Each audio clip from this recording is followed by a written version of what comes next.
We're in the middle of winter, it's really cold outside, and we don't really want to be working outside. So what we're going to be doing in this episode, we're going to be setting up the electrical system for the ADU. If you don't know what ADU stands for, let's go inside and we'll tell you all about it.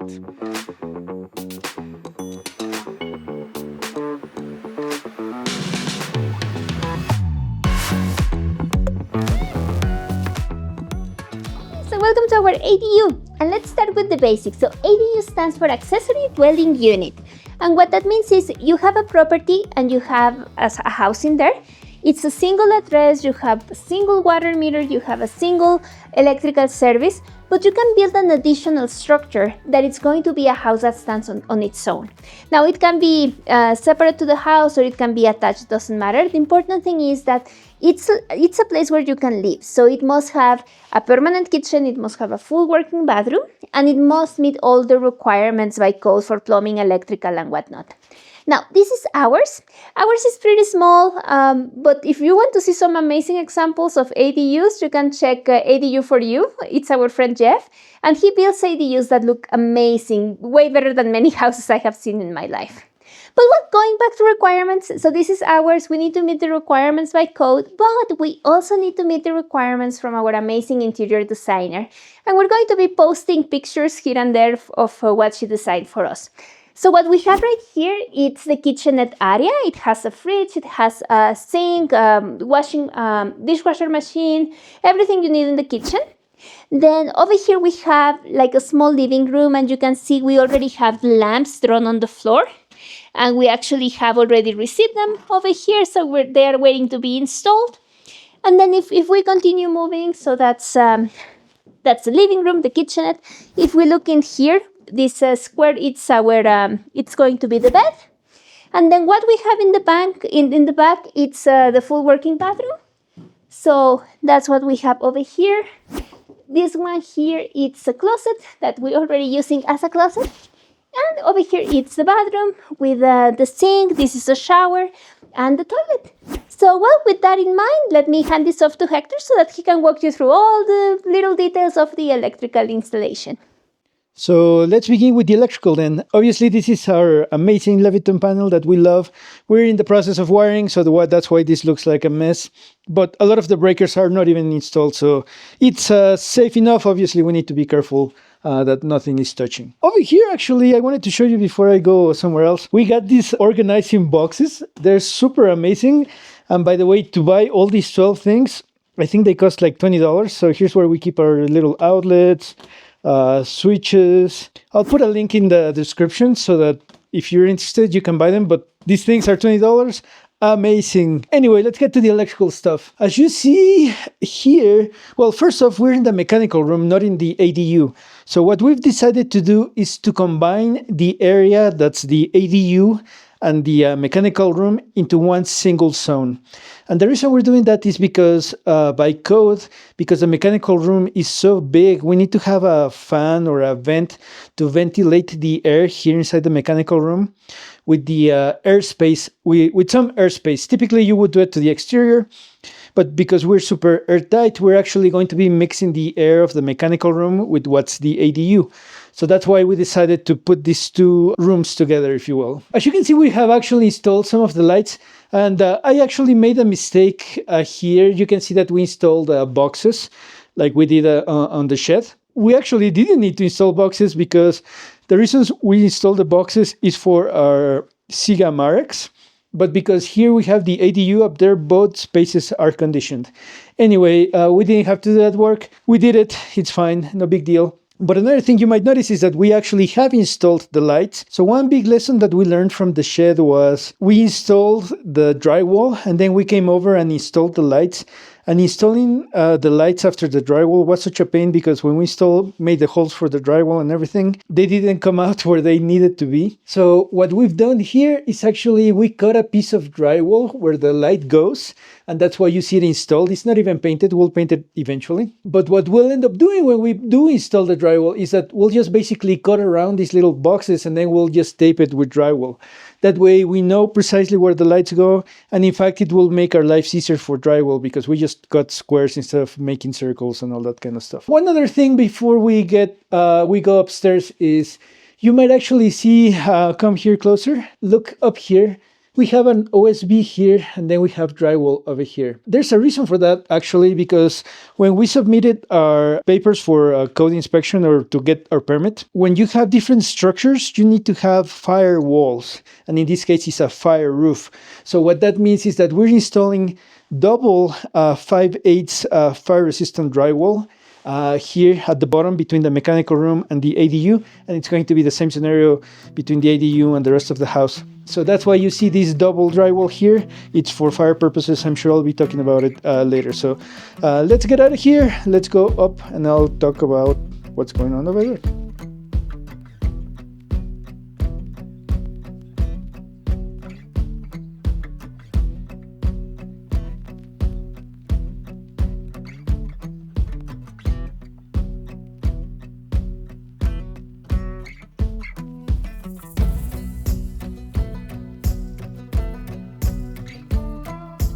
Let's begin with the lights circuit. Check this out. Here, this is my Leviton app, and that's why I love the smart breaker right there. It says our ADU mechanical lights are using 100 watts. So basically what that means is we have all these lights tied up to a 15 amp breaker. And if you look at do the math, that ends up being 1800 watts of power capability. But if you multiply it by 0.8, which is the maximum rate you should use, that's about 1400 watts. So 1400 watts is much, much bigger than 100 watts. So where are these 100 watts coming from? Those 100 watts are coming in from the LED lights down there in the mechanical room. What I decided to do is to tie all the lights of the ADU to that same circuit, because otherwise it would just be a huge waste of breaker space, time, money, etc. So all the lights that we have here in the ADU, they are also tied to the same circuit going on down there in the mechanical room. Additionally, even with all the lights that we have here in the ADU, they are only using like 200 watts. So what we decided to do is that we're going to be tying all the vents, the fans, everything that circulates the air from the mechanical room, and then the fan from the bathroom to that same circuit, so that we can actually load it a little bit more. My guess is probably at most is going to be 500 watts if we were to have everything on, and it's way lower than the 80% that we should use. Awesome. That's it. Here you can see we have installed the 3 lights. You know, if you look at the picture from our interior designer, we have the little kitchen going on over here. Here we have the lights that are going to go up here. We have them drawn. They are 2 feet. They are also chosen and designed by our interior designer. So we'll be installing those shortly with the same drywall technique and everything. And then if we move over here, we have also installed the lights here in the bathroom where they're going to go. We haven't selected yet the fan. Well, actually, we have selected the fan. We just haven't received it. So we should be ready to install that and finally close the entire circuit for the entire bathroom. One thing I'm still missing is the fan that's going to be circulating the air between the mechanical room and the ADU. We might have that fan go to the exterior, get some fresh air, dump it in here, and then circulate the air with the outside so that everything is properly conditioned. And then finally, of course, over here, you might notice we have our closet also installed. That's how we're going to be treating the lights circuit. So let's talk about some of the other circuits.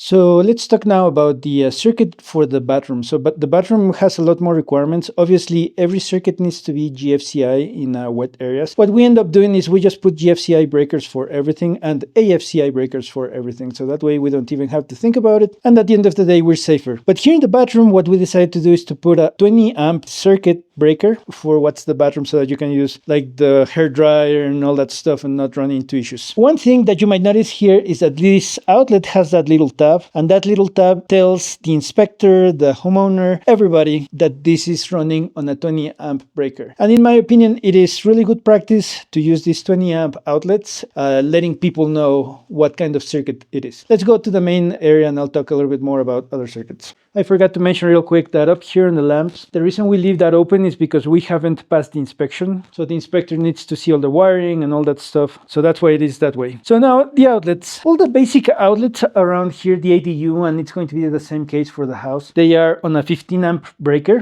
And by the way, we are using a 14-2 wire, which is this white wire. You might see the yellow one back there. That's a 12-2 wire, and that means it's higher gauge. That's typically for the 20 amp circuits. Why white is for the 15 amp circuits. I wanted to show you actually here real quick this particular outlet that we chose to put. Since this is the living room area, we decided to buy an outlet that has a USB charger as well, USB Type-C, USB Type-A, so that when our guests come, they can be working here by the windows, looking at the nice frozen lake and charging their laptop without needing to use the outlet. Anyway, that's what I wanted to show you right here on the outlets, and really there's nothing particularly special about the rest of the outlets, so let's jump to a different circuit. This is the TV area, and I wanted to show you real quick that we have installed all this blocking so that we can actually mount the TV arm in here so that it doesn't cause us problems later on. And actually, I forgot to mention one last thing. You might notice that I'm using these little plastic covers for the outlets. And the reason we're putting these plastic covers is so that while we're building, we don't have any dirt or any of that kind of stuff going into the outlets. And then once we're fully done with this area, we're going to be covering all the outlets with Saran wrap to better protect the cases and everything. We're here in the bed area now, and actually I said there was a different circuit. No, this is actually the same circuit as the other outlets I showed you. But what's special about this is that we have an outlet right here that's low, but it's going to be right next to the bed. We're going to have a little table right here. And if you look over there, there's another outlet that's basically the same functionality. You might notice that it has a switch. That's because we're going to be installing here very shortly a sconce light that's going to be for the bed area while you read a book or whatever, so that you don't disturb your partner or whatever. And then again, this also go using a USB Type-C, USB Type-A for greatest convenience. So by code, when you drill your holes, you cannot be close to the edge by 1.5 inches. So when you have a 2x4 that's 3.5 inches, that becomes very difficult. I learned about this little metal thing from our friend Aaron Miller. He's an awesome builder. You should follow his channel if you don't already follow him. And basically, you drill the hole and you hammer these guys inside, and because it's metal, it's already protected. Because when you don't have that capability of drilling or putting your cables right smack in the middle, you typically need to add these little plates. In some cases you need to do this, but I highly recommend these little Southwire covers. They're very useful.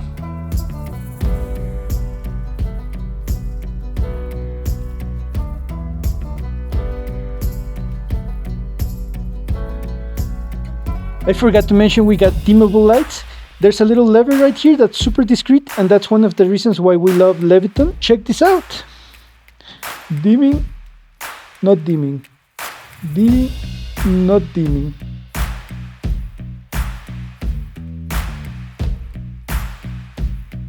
We've made it to the most difficult part here, and that is the little kitchenette area. So in a big house, by code, you need to have 2 circuits for the kitchen, and that's no problem. That's typically good and generally easy. But because we need to meet the same requirements, we have such a little tiny kitchen that to have 2 circuits is a little bit crazy, but we're still meeting code. So what we decided to do is we're going to be putting 2 20 amp circuits here for the little kitchen so that you can plug in your appliances.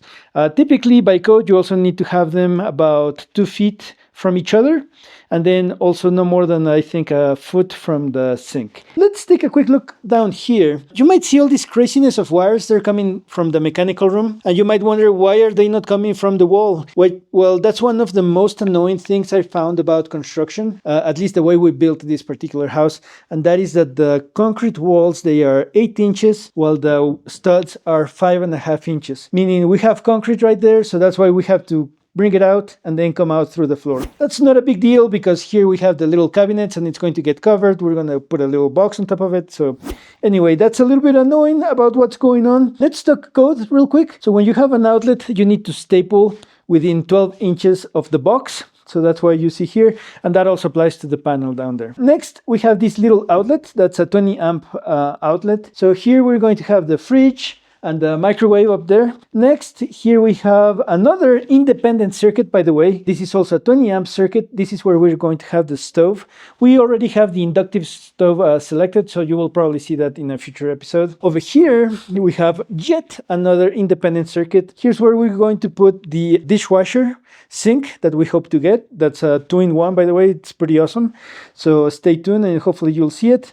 And then finally, over there, we have yet another independent circuit, and that's where we plan to put a washer and dryer for clothes. So yep, that's the kitchen. We just need to take care of a few little things and we'll be done with this episode. This is one of the videos where we have spoken the most. We don't really show that much work because really doing electrical work is not that exciting. You're just making holes and running wires. Anyway, the cool thing about this episode, in my opinion, is that it's basically like wiring a full house, but in little. Why don't we start here so that we can finish this off quickly? This is where the vanity will be. We put an outlet so that we can put the mirror in here. I'm going to put a couple pictures of the mirror and the lights that go on the sides, the sconces. We already have them, we just didn't finish them, not that important. Next, we also got our bathroom fan. We looked so very hard for that particular one.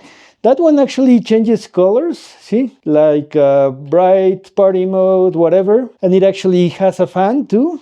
I don't know if you can hear it, but it does have a fan. Anyway, this is the bathroom. We're done with it. And I know I mentioned over there at the kitchen area that concrete is a little bit of a pain. In order to be able to run all these cables and wires and everything out of the mechanical room, we had to add this double wall. In fact, you can see how we've drilled some holes. We put this cavity for the electrical cavity. That's the plumbing cavity, the radon cavity. Anyway, this will not be the last time you see us work on this wall. And with that, let me give you a quick tour of everything that has happened, and we'll finish it off real quick. You might have seen that we have all the lights installed. And by the way, behind Marcela, we have the lights for the sconces for the bed. I don't know if you can see them. They're all fully working.